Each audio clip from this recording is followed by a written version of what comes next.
Halo semuanya, perkenalkan nama saya Farida. Di sini saya akan menyampaikan materi mengenai KIE pada pasien diabetes mellitus. KIE merupakan gabungan dari 3 konsep, yaitu komunikasi, informasi, dan edukasi. Pemahaman ketiga konsep tersebut memiliki keterkaitan satu sama lain. Di sini kita akan membahas KIE diabetes mellitus, di mana diabetes mellitus itu sendiri adalah suatu penyakit atau gangguan metabolisme kronis dengan multi-etiologi yang ditandai dengan gangguan metabolisme karbohidrat, lipid, dan protein sebagai akibat insufisiensi fungsi insulin. Tujuan pendidikan kepada pasien adalah untuk memberikan pengetahuan dan kemampuan kepada pasien untuk berpartisipasi dalam pengobatannya.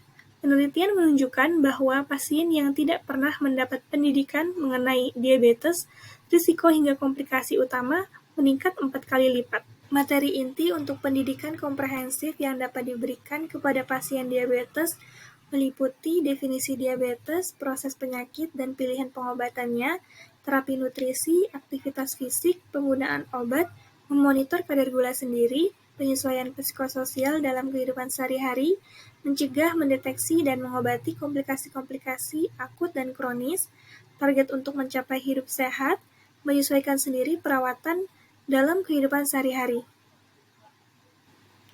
Bahan konseling yang dapat diberikan kepada pasien mengenai terapi obat hipoglikomik oral, yang pertama yaitu golongan sulfonil urea. Bahan konseling yang dapat diberikan yaitu tanda-tanda hipoglikemia dan penanganannya. Minumlah glipzid kira-kira 30 menit sebelum makan untuk meningkatkan efektivitas. Kemudian menghindari alkohol karena dapat menyebabkan hipoglikemia dan menginduksi reaksi pembilasan. Yang kedua yaitu meglitinida. Bahan konseling yang dapat diberikan yaitu gejala hipoglikemia dan penanganannya. Minumlah segera hingga 30 menit sebelum setiap kali makan. Lewatkan 1 dosis bila tidak makan, kemudian tambahkan 1 dosis setiap kali makan tambahan. Yang ketiga yaitu biguanida. Bahan konseling yang dapat diberikan yaitu minumlah bersama makanan untuk menghindari gangguan pada perut, yaitu gangguan pencernaan, juga mengalami diare ringan dan kembung.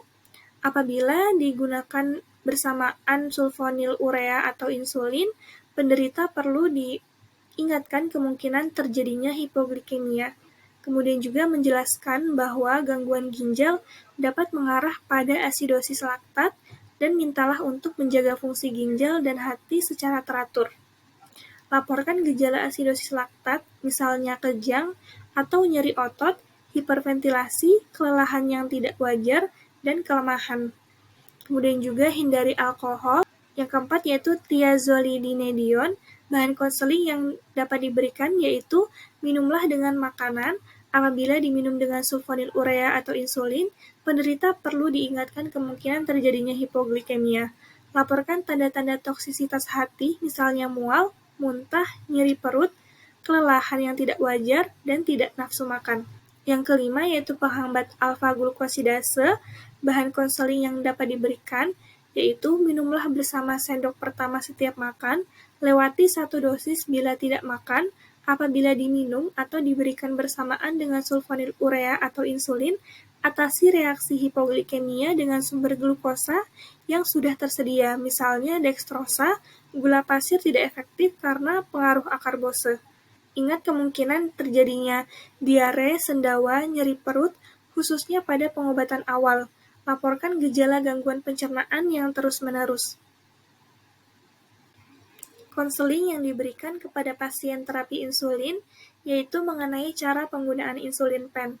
Di sini digunakan Novomix 30 Flex Pen. Cara yang pertama yaitu menyiapkan Novomix 30 Flex Pen. Untuk penggunaan pertama kali diharuskan merolling pen atau menggulung pen di antara telapak tangan selama 10 kali. Kemudian gerakan pena ke atas dan ke bawah, lakukan sampai suspen cairan tercampur rata. Kemudian untuk setiap kali akan menggunakan injeksi pen, bukan untuk yang pertama kali, lakukan hanya yang menggerakkan pen ke atas dan ke bawah tanpa yang menggulung pen di antara telapak tangan. Lakukan itu sampai suspen cairan tercampur rata. Tahap yang kedua yaitu menutup jarum. Buka tab pelindung dari jarumnya, kemudian pasang ke NovoPen.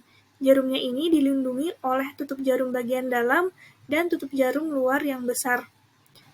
Tarik atau tutup jarum luar dan sekitarnya, jangan menutup jarum luar. Yang ketiga yaitu mengecek aliran insulin atau priming dengan cara pasang dosis insulin di 2 unit. Balikkan NovoPen sehingga jarum menghadap ke atas, lalu ketuk-ketuk agar tidak ada udara dan gelembung. Masih jarum menghadap ke atas, tekan tombol sampai dosisnya 0 unit. Cairan insulin harus keluar. Jika tidak, ganti jarum dan ulangi prosedur tidak lebih dari 6 kali. Bila tetap tidak muncul cairan, maka harus mengganti NovoPen-nya. Hati-hati jangan memencet tombol pencet. Yang kelima yaitu melakukan injeksi. Tentukan area yang akan disuntikan. Perlu disampaikan pada pasien mengenai area mana saja yang bisa disuntikan. Beritahukan bahwa area yang disuntikan jangan di tempat itu-itu saja, tapi perlu dipindah-pindah daerah. Misal setiap pagi di sekitar perut, setiap malam di lengan. Kemudian area yang akan disuntik didesinfektan dulu menggunakan kapas alkohol. Area yang akan disuntikan dicubit terlebih dahulu dan disuntikan secara tegak lurus atau 90 derajat dengan menekan tombol push button. Disuntikannya sambil dilihat dosisnya sudah mencapai 0 atau belum. Jika dosis sudah 0, injeksi jangan dilepas, hitung dulu selama 6 detik baru dilepas. Hal ini bertujuan untuk memastikan bahwa insulin disuntikan secara sempurna. Setelah jarumnya dicabut, tidak usah diusap-usap karena tidak ada darah yang keluar. Kemudian jika sudah selesai, tutup jarum luar, dipasang kembali tapi tanpa menyentuhnya. Ketika sudah tertutupi dengan tutup jarum luar, tarik tutup jarum luar beserta jarumnya. Yang keenam yaitu untuk penyimpanannya, insulin harus disimpan di lemari es pada suhu 2-8 derajat Celcius. Vial insulin yang sudah dipakai disimpan selama 6 bulan atau sampai 200 disuntikan bila dimasukkan ke dalam lemari es. Vial Novo Nordisk insulin yang sudah dibuka dapat disimpan dalam 90 hari bila dimasukkan ke dalam lemari es. Insulin dapat disimpan pada suhu kamar dengan penyejuk 15-20 derajat Celcius bila seluruh isi vial akan digunakan dalam 1 bulan. Apabila disimpan pada suhu kamar lebih dari 30 derajat Celcius, akan kehilangan potensinya. Penderita dianjurkan untuk memberikan tanggal pada vial ketika pertama kali menggunakan dan sesudah 1 bulan bila masih tersisa, sebaiknya tidak dipakai lagi. Penfill dan pen yang sekali pakai berbeda masa simpannya. Penfill reguler disimpan pada suhu kamar selama 30 hari sesudah tutupnya ditusuk. Penfill 30/70 dan NPH dapat disimpan pada suhu kamar selama 7 hari sesudah tutupnya ditusuk.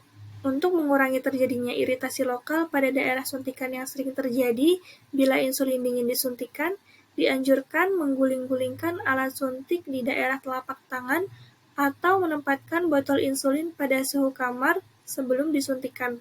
Kemudian diperlukan juga pengaturan gaya hidup bagi penderita DM terkait pada pola makan dan kegiatan fisiknya. Pola makan yang dianjurkan adalah makan dengan komposisi yang seimbang dalam hal karbohidrat, protein, dan lemak, sesuai dengan kecukupan gizi yang baik, yaitu karbohidrat 60-70%, protein 10-15%, dan lemak 20-25%. Masukan kolesterol tetap diperlukan, namun jangan melebihi 300 mg per hari. Sumber lemak diupayakan yang berasal dari bahan nabati yang mengandung lebih banyak asam lemak tak jenuh dibandingkan asam lemak jenuh.